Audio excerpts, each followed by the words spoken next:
Okay, Ray, I want to ask you about your experiences in doing anger research and in terms of the implications that may have about the theory and practice of REBT and what REBT can contribute and can't contribute to our understanding of anger. So maybe we can start about what you've learned from really doing an in-depth study of anger that might have implications for the theory of REBT.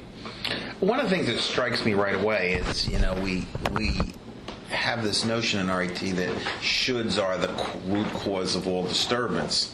And I don't always know that fits as well. Are shoulds really at the bottom of depression, or is it more self-loathing?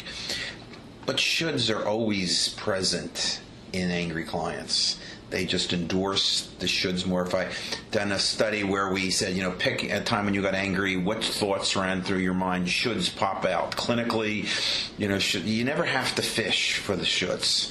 And so, maybe shoulds aren't the cause of all emotional disturbance, but they surely are the cause of anger disturbance. Right. And they pop out right away. They're much more prevalent. Angry people are much more demanding on others. And so is many of the irrational belief questionnaires we have aren't really designed to measure global assessment of other people's worth. And so angry people really are condemning of others. And if you did research about anger with some of the existing irrational beliefs, you probably wouldn't get this or this other condemnation. Also, the existing irrational beliefs usually have shoulds about being accepted and stuff like that, which really aren't the shoulds that the angry people have. They don't really care whether or not you accept them. They care that you give them what they want. Right. And so it's very interesting that while the shoulds pop out, a lot of the irrational belief scales we have, the items are worded for shoulds that would trigger anxiety and depression, like, I should be accepted and loved by other people. They don't even want to be loved by other people. They just want other people to comply with what they want. And so you probably really, research-wise, need to select items that the content is about the things that angry people get upset about. And would you say that was true across the emotional disorders, that we need, really sort of almost like disorder-specific sets of rationality? Daniel David has come up with this RIBS, irrational belief questionnaire, where there's a sort of a sentence stem where what you put in, the content is really different. And so you put in the content for 11 rational and irrational items so you can make it very specific. Right. And that's probably a better research model where you'd be able to have the flexibility to put the content in that was relevant to that disorder. So I think that definitely the shoulds show up. Definitely they're stronger. Definitely other downing does. But the traditional measures that doesn't show up as much as I would think it would, because those measures were developed to correlate with measures of depression and anxiety. So it sounds like, from certainly what we've spoken about so far, your experiences and what you've learned has actually kind of reinforced the REBT position on shoulds in anger. Absolutely. But it's like casts doubt on our existing measures of irrationality. Yes, absolutely. The other thing that happens is, there's this old idea that depression is anger turned inward, and that there's some kind of relationship between anger and depression. And I don't think that idea was correctly stated. Mm-hmm. What my experience working with anger clients, and what I'm sort of like think about a way of trying to study, is that the issue of the secondary emotion pops up in anger research and in angry clients. So that you might get clients who feel depressed and angry a lot, but they don't feel depressed and angry at the same time. Right. There's kinds of a serial effect.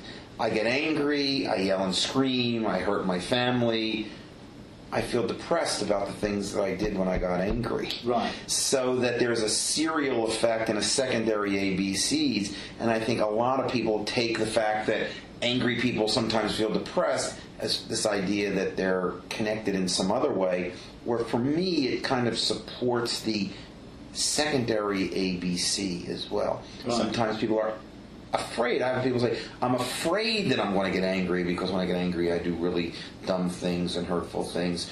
So there's almost there's an anxiety. It's a secondary emotion.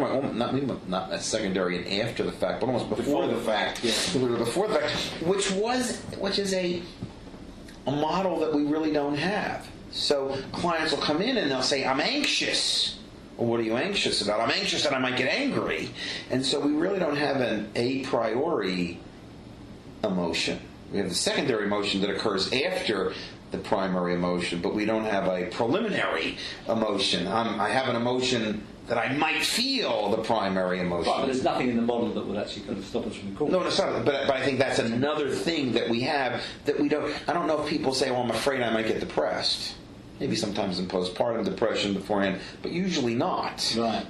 Here there's a very clear statement that I'm afraid I might get angry and lose control and do dumb things and lose my job or hurt my family, whatever the case may be. Right. So that being said, I wonder if we've not looked for that. We've only looked at the secondary emotion and not the preliminary emotion. Sure. And if we wouldn't find it with other emotions as well. Right. We don't think about it, but it clearly shows up in anger, and it might happen. Yeah, it's almost like kind of, like a preliminary or a emotional disturbance.